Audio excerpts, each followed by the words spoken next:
Welcome to महामैराथन part second. हम लोग फोटोसिंथेसिस तक पढ़ लिए थे। फोटोसिंथेसिस के बाद अब हमको क्या पढ़ना है, फोटोसिंथेसिस के बाद रेस्पिरेशन इन द प्लांट। ठीक है, प्लांट फिजियोलॉजी में देखिए रेस्पिरेशन इन द प्लांट में क्या होता है। सबसे पहले जो है रेस्पिरेशन की अगर हम बात करें तो रेस्पिरेशन बेटा कैटाबोलिक प्रोसेस होता है। कौन सा प्रोसेस होता है? कैटाबोलिक प्रोसेस होता है, यानी कि इसमें ग्लूकोज टूटता है। क्या देगा? ग्लूकोज टूट करके हमको एटीपी देगा, राइट। अब देखिए ये होता क्या है, ग्लूकोज रेस्पिरेशन जो होता है, एक तो आपका ग्लाइकोलिसिस होता है। इसमें क्या होता है? ग्लाइकोलिसिस होता है पहला पार्ट। दूसरा होता है ग्लाइकोलिसिस के बाद पायरुविक एसिड का फॉर्मेशन होता है। पायरुविक एसिड फॉर्मेशन करने के बाद ये पायरुविक एसिड जो है इसका क्या होगा, आपका ऑक्सीडेट, इसका क्या होगा, आपका एसिटिल कोएंजाइम से रिएक्शन कर जाएगा। ठीक है, एसिटिल कोएंजाइम से रिएक्ट करने के बाद ये जो है आपका क्रेब्स साइकिल चलाएगा। क्या चलाएगा? ये क्रेब्स साइकिल चलाएगा, यानी कि आपका सबसे पहले होता है ग्लाइकोलिसिस। अब देखिए ग्लाइकोलिसिस में क्या होता है, ग्लूकोज जो होता है इसको कन्वर्ट कर दिया जाता है। 10 स्टेप की रिएक्शंस होती हैं। ठीक है, इसको फाइनली पायरुविक एसिड में कन्वर्ट किया जाता है। तो ग्लाइकोलिसिस का अगर अंतिम प्रोडक्ट पूछा जाएगा तो क्या होता है, ये पायरुविक एसिड होता है, राइट। अब देखिए ग्लाइकोलिसिस ग्लूकोज को किसमें पायरुविक एसिड में कन्वर्ट कर दिया गया। ठीक है, अब देखिए जो होता है ये पायरुविक एसिड, ये आपके पायरुविक एसिड साइटोप्लाज्म में बनता है। किससे बनता है? ये साइटोप्लाज्म बनता है। साइटोप्लाज्म बनने के बाद जो है इसको डाल दिया जाता है किसमें? माइटोकॉन्ड्रिया के अंदर। कहाँ पे? ये माइटोकॉन्ड्रिया के अंदर चला जाता है। माइटोकॉन्ड्रिया से यहाँ पर एसिटिल कोएंजाइम ए होता है और एक CO2 यहाँ से निकल जाता है। तो ये क्या बन जाता है? आपका सिट्रिक एसिड बन जाता है। क्या बन जाता है? सिट्रिक एसिड बन जाता है। ठीक है, सिट्रिक एसिड। अब देखिए यहाँ पर इसका चलता है क्रेब्स साइकिल। क्या चलेगा यहाँ पे? क्रेब्स साइकिल चलेगा। ठीक, अब देखिए क्रेब्स साइकिल जो होता है वो माइटोकॉन्ड्रिया के अंदर चलता है। क्रेब्स साइकिल में होता क्या है, आपका C6 IO अल्फा SSFMO ये सीक्वेंस होता है, याद कर लीजिए। Citric acid, cis aconitic acid, isocitric oxaloacetic acid, alpha ketoglutaric acid, succinic acid, और जो है आपका आपका जो है सक्सिनिक एसिड, और उसके बाद क्या होता है फ्यूमेरिक एसिड, मैलिक एसिड और ऑक्सैलोएस्टिक एसिड। ठीक, एक यस से आप देख लीजिएगा, सक्सिनिक एसिड, और एक होता है यस से। ठीक, अब ये देखिए कितना होता है, 1 2 3 4 5 6 7 8 9 10। ठीक, यहाँ पर एक CO2 निकलेगा अल्फा से पहले, और अल्फा के बाद में एक CO2 क्या हो जाएगा? निकल जाएगा। तो ये रिएक्शन पूरा जो चलता है इसको हम लोग क्या बोलते हैं? आपका क्रेब्स साइकिल बोलते हैं। देखिए ये कितना कार्बन का होता है? 2 कार्बन का। ऊपर से क्या आ रहा है आपका आपका जो है पायरुविक एसिड आ रहा है। ठीक है, ये है आपका 4 कार्बन। तो 4 कार्बन और 2 कार्बन मिलकर के ये 6 कार्बन आते हैं। 6 कार्बन, तो अल्फा कितने कार्बन का? 5 कार्बन का। फिर यहाँ से CO2 निकल जाएगा, यानी कि 1 कार्बन घट जाएगा। तो कितने कार्बन का हो जाएगा? 4 कार्बन का। ये जो पूरा साइकिल चल रहा है इसी को हम लोग क्या बोलते हैं? इसी को हम लोग बोलते हैं क्रेब्स साइकिल। ठीक है, अच्छा ग्लाइकोलिसिस का दूसरा नाम बताइए।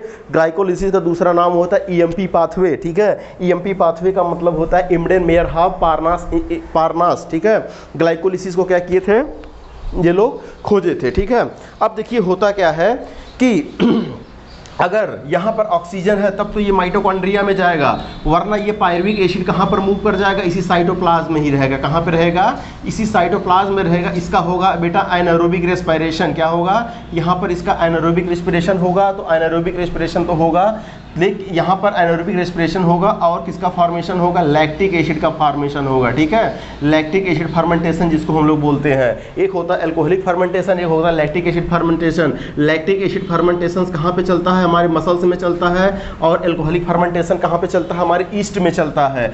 अब देखिए अगर आपसे क्रेब्स साइकिल और ये ग्लाइकोलिसिस पूरा पूछा जाएगा कितने ATP का फॉर्मेशन होता है, तो यहाँ पर टोटल जो होता है बेटा 36 या 38 ATP का फॉर्मेशन होता है टोटल। ठीक है, लास्ट में जो होता है आपके ETS चलता है, यानी कि सबसे पहले देखिए ग्लाइकोलिसिस होता है। सबसे पहले ग्लाइकोलिसिस होता है, उसके बाद जो होता है इसका डीकार्बोक्सिलेशन ऑफ पायरुविक एसिड होता है। उसके बाद जो होता है क्रेब्स साइकिल चलता है। ठीक है, लास्ट में ETS चलता है, इलेक्ट्रॉन ट्रांसपोर्ट सिस्टम चलता है। ठीक है, देखिए ग्लाइकोलिसिस में क्या लास्ट प्रोडक्ट बनता है पायरुविक एसिड बनता है, D carboxylation of pyruvic acid में एसिटिल कोएंजाइम ए बनता है, ठीक है। अब ये एसिटिल कोएंजाइम में क्रेब्स साइकिल में पहुंच जाता है, क्रेब्स साइकिल में एक पूरा साइकिल चलाएगा। क्रेब्स साइकिल में देखिए क्या क्या बनता है, एटीपी बनता है, एनएडीपी बनता है, एनएडीपी और एफएडीपी बनता है, ठीक है। अब देखिए एटीपी जो है आपका रुपया है, क्या है, रुपया है, लेकिन एनएडीपी एफएडी इस तरीके समझ लिए ये डॉलर है, इनके रुपया में बदला जाएगा। तो रुपये में बदलने के लिए ईटीएस चलता है, electron transport system. Electron transport system में साइटोक्रोम होते हैं, कौन से, BC1C AA3, इस तरीके से याद कर दीजिए। सीक्वेंस साइटोक्रोम का क्या होता है, ये होता है BC1C AA3। अब इलेक्ट्रॉन इसके पास जाएगा, फिर इलेक्ट्रॉन इसके पास जाएगा, फिर AA3 के पास। ये देखिए आयरन के बने होते हैं साइटोक्रोम, ये लेकिन कॉपर के बने होते हैं। किसके सेंटर होते हैं, ये कॉपर के बने होते हैं। AA3 कॉपर के बने होते हैं, यही आपसे क्वेश्चन पूछा जाएगा कि AA3 कॉपर का बना होता है। अब देखिए NADP जैसे ही एंट्री इसमें करता है, NADPS जैसे ही एंट्री करता है, वो टोटल 3 ATP बनाता है। कितना बनाता है, इसमें 3 ATP बनाता है, ठीक है। लेकिन जैसे ही इसमें FAD एंट्री करेगा, वो 2 ATP बनाएगा, ठीक है। तो हम कह सकते हैं कि जो एक NAD होता है वो 3 ATP के बराबर होता है, और एक FADH से हमको 2 ATP मिलता है। कितना मिलता है, 2 ATP मिलता है। और ओवरऑल हमारे ग्लाइकोलिसिस में, सॉरी ओवरऑल रेस्पिरेशन में एक ग्लूकोज से कितना हमारे ATP बनता है, 36 या 38, ठीक है। बच्चे कंफ्यूज रहते हैं कि कहाँ 36 लगाएं, कहाँ 38 लगाएं। तो हम बताएं ETS में 2 तरीके के शटल चलते हैं, मैलेट शटल और एस्पार्टेट शटल, ठीक है। मैलेट और एस्पार्टेट शटल चलते हैं, ठीक है। उतना डिटेल में जाने की जरूरत नहीं है। अब देखिए 38 ATP खाली और खाली याद रखिएगा 3 चीज़ों में चलता है, किडनी, हार्ट, लीवर। किसमें, किडनी,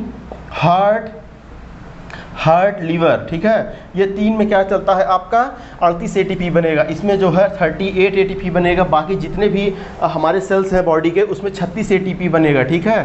तो किडनी, हार्ट, लीवर को छोड़ दिया जाए तो 36 ATP तो टिक क्या करोगे आप, 36 ATP टिक करोगे। लेकिन अगर कहीं पर 38 ATP ज़बरदस्ती पूछ रहा है कहाँ कहाँ पाया जाता है, तो किडनी, हार्ट, लीवर, यानी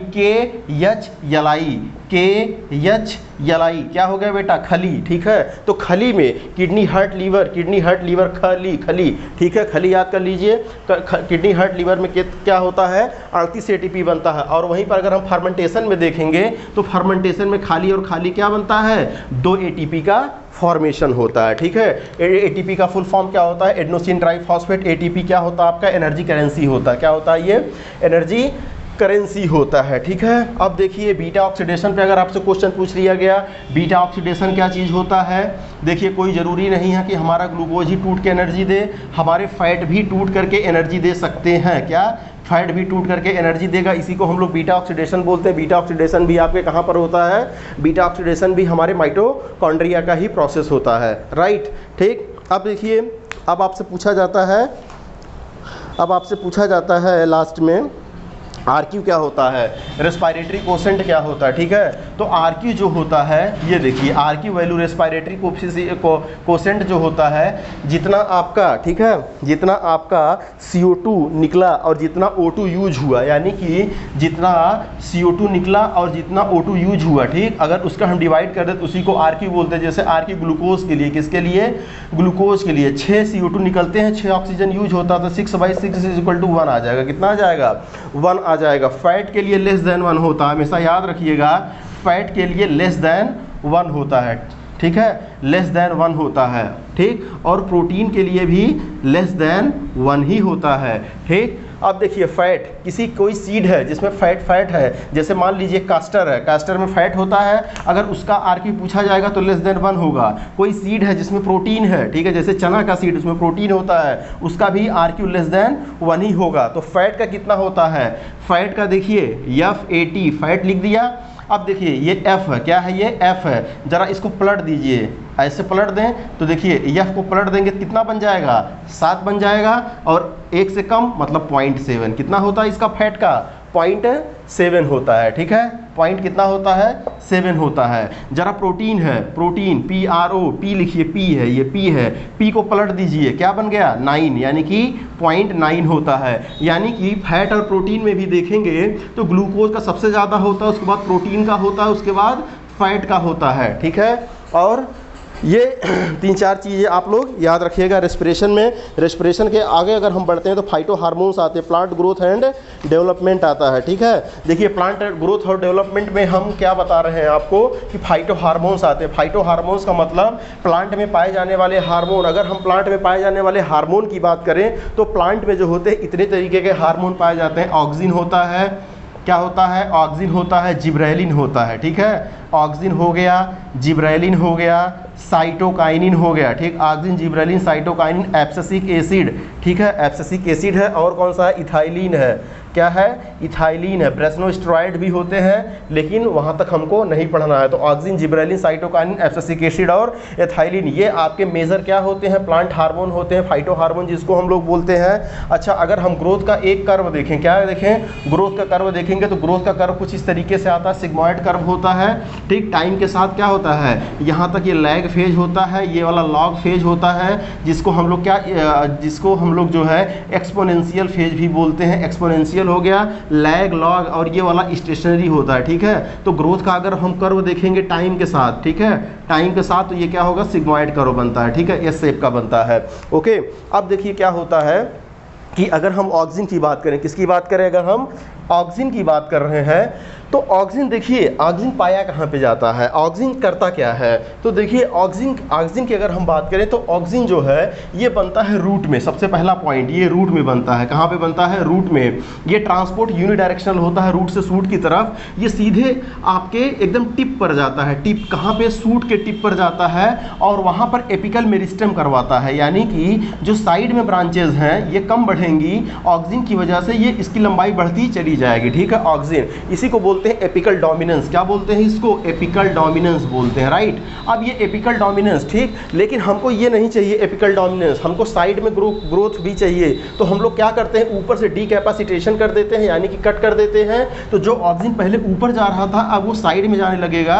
जिसकी वजह से ये साइड में ग्रोथ करने लगेगा। यही रीज़न होता है कि माली लोग जो होते हैं ऊपर की जो है छटाई कर देते हैं, ताकि हमारे लताएं जो है, लायनास जो है, वो साइड में बढ़ना स्टार्ट कर दें, ठीक है। तो ऑक्सिन, अब देखिए ऑक्सिन में भी एक नेचुरल ऑक्सिन होते हैं, एक सिंथेटिक ऑक्सिन होते हैं। तो नेचुरल ऑक्सिन की अगर हम बात करें, जो नेचर ने हमको दिया है, एक्चुअली ऑक्सिन जो होते हैं वो इंडोल एस्टिक एसिड होते हैं, ठीक है। इंडोल रिंग का होता है, indole acetic acid, IAA, indole butyric acid, ठीक है, IBA, उसके बाद नेफ्थलीन एस्टिक एसिड, ठीक। ये वाले जो होते हैं आपके, ये सब क्या होते हैं, indole acetic acid, indole butyric acid, right. Indole acetic acid और इंडोल ब्यूटायरिक एसिड जो होता है, ये जो होते हैं आपके, सॉरी नेफ्थलीन यहाँ पे नहीं है, indole acetic acid, indole butyric acid, ये नेचुरल ऑक्सिन होते हैं। और नेफ्थलीन एस्टिक एसिड और 2,4-D, बहुत इंपॉर्टेंट, 2,4 डाइफिनॉक्सी एस्टिक एसिड, ठीक है।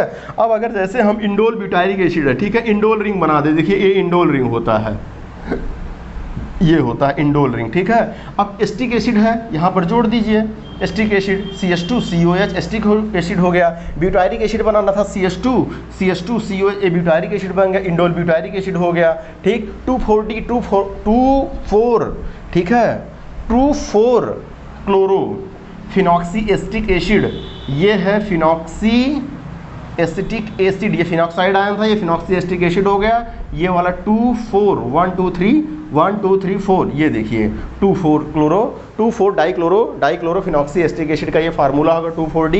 ये देखिए आपका क्या होता है, ये वाला नेचुरल ऑक्सिन है, ये सिंथेटिक ऑक्सिन होते हैं। देखिए नेचुरल ऑक्सिन जो होते हैं एपिकल डोमिनेंस को करवाते हैं, सिंथेटिक ऑक्सिन ये जो होते हैं 2,4-D वगैरह। जैसे 2,4-D है, ये आपके हर्बिसाइड का काम करता है। किसका काम करता है, ये हर्बिसाइड काम करता है। ये डाइकाट प्लांट को मार देता है, क्या कर देता है, डाइकाट प्लांट को मार देता है। इसीलिए आपने देखा होगा कि धान के खेतों में हम लोग जब जो है पानी रहता है उसी टाइम धान को रोपाई करते समय इसका छिड़काव कर देते हैं 2,4-D का, जिसमें जो डाइकाट मोथे वगैरह उग रहे हैं, घास उग रहे हैं, उनको ये किल कर देता है। डाइकाट, मोनोकाट को ये नहीं मारता। 2,4-D जो होता है हमारे फोटो सिस्टम में, देखिए 2,4-D काम कैसे करता है।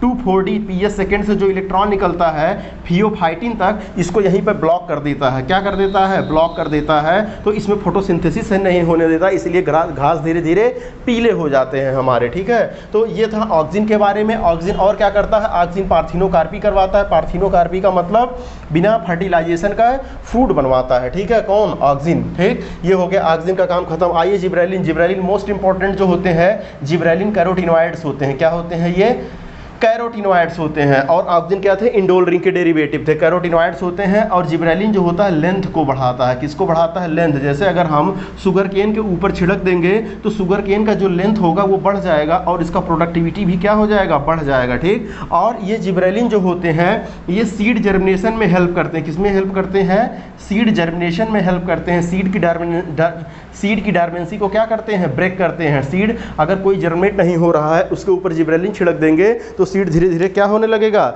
जर्मिनेट होने लगेगा, क्योंकि सीड के अंदर जो है अल्फा एमाइलेज का फॉर्मेशन होने लगेगा। किसका, अल्फा एमाइलेज का फॉर्मेशन होने लगेगा। सीड जर्मिनेशन के लिए जो जरूरी होता है अल्फा एमाइलेज, जो कि आपके ग्लूकोज को तोड़ने लगेगा, ठीक है। अब देखिए जिब्रेलिन सीड जर्मिनेशन के टाइम भी यूज़ होता है सीड। और जिब्रेलिन जो होता है, और जिब्रेलिन पार्थिनोकार्पी में भी, किसमें, पार्थिनोकार्पी में भी यूज़ होता है। और जिब्रेलिन हमारे बिवरेजेस, ठीक है, बिवरेजेस यानी कि दारू वाली इंडस्ट्री, ठीक, दारू इंडस्ट्री फर्मेंटेशन के समय में अल्कोहल बनाते समय भी हमारा जिब्रेलिन यूज होता है। कोई बौना पौधा है, कोई लंबा करना है तो क्या छिड़काव करोगे आप, जिब्रेलिन का छिड़काव करोगे। अब आइए आपका साइटोकाइनिन। साइटोकाइनिन का स्पूग और मिलर ने खोजा था। किसको, साइटोकाइनिन को स्पूग, ठीक है, स्पूग और मिलर ने खोजा था।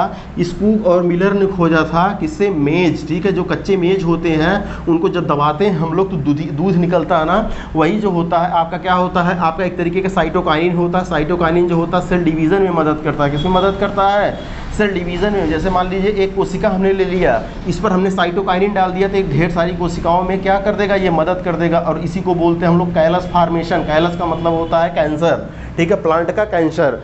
तो ये क्या हो गया, प्लांट का कैंसर हो गया, साइटोकाइनिन, ठीक है। साइटोकाइनिन किसमें मदद करता है, सेल डिवीज़न में आपके मदद करता है। अब देखिए इस साइटोकाइनिन और कहाँ पे पाया जाता है, जो हमारा, ठीक है, ये जो हमारे कोकोनट मिल्क होता है, क्या होता है, कोकोनट मिल्क होता है। कोकोनट का जो मिल्क होता है उसमें भी क्या पाया जाता है, साइटोकाइनिन पाया जाता है।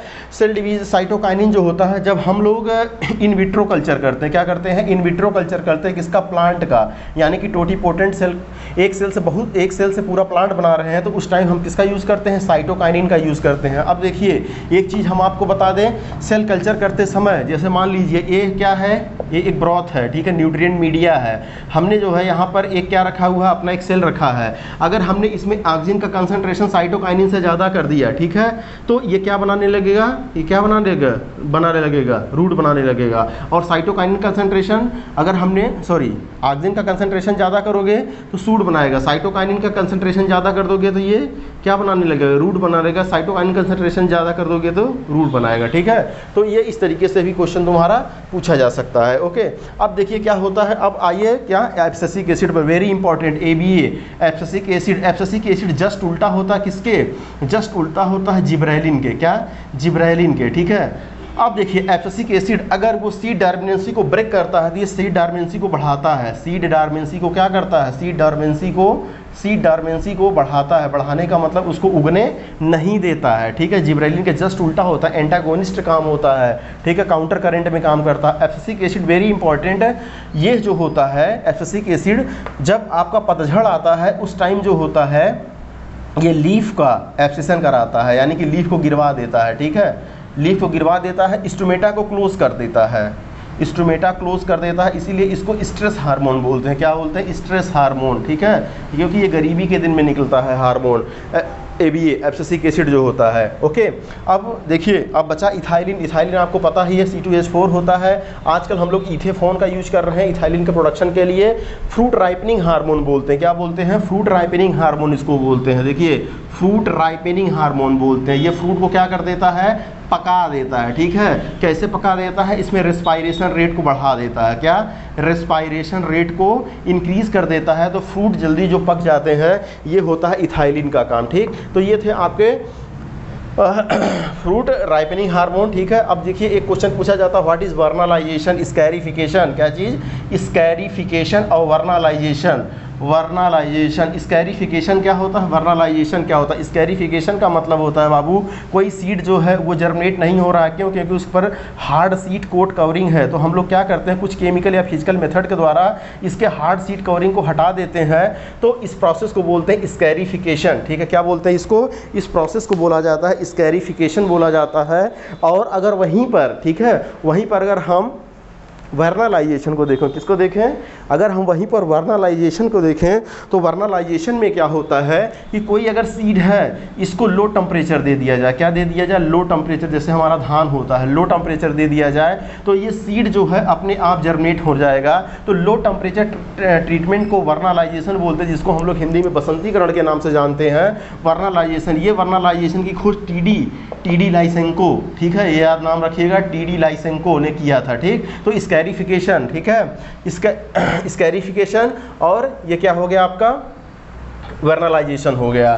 ठीक, अब देखिए, एक लॉन्ग डे प्लांट होते हैं, एक शॉर्ट डे प्लांट होते हैं, डे न्यूट्रल प्लांट होते हैं। खाली डे न्यूट्रल प्लांट में याद कर लीजिए, एक चीज़ याद करवा रहे हैं आपके, हो सकता है आ जाए। डे न्यूट्रल प्लांट में टोमेटो याद रख लीजिए, ठीक है, टोमेटो, ठीक, टोमेटो डे न्यूट्रल प्लांट। इस पर जो है लाइट का कोई इफेक्ट नहीं पड़ता है, चाहे जितना लाइट दे दीजिए, ठीक, फ्लावरिंग अपने समय पर ही होगा। ठीक है, अब देखिए क्या होता है, साइटोकाइनिन हो गया आपका, फोटोपीरियोडिज्म, वर्नालाइजेशन, टी.डी.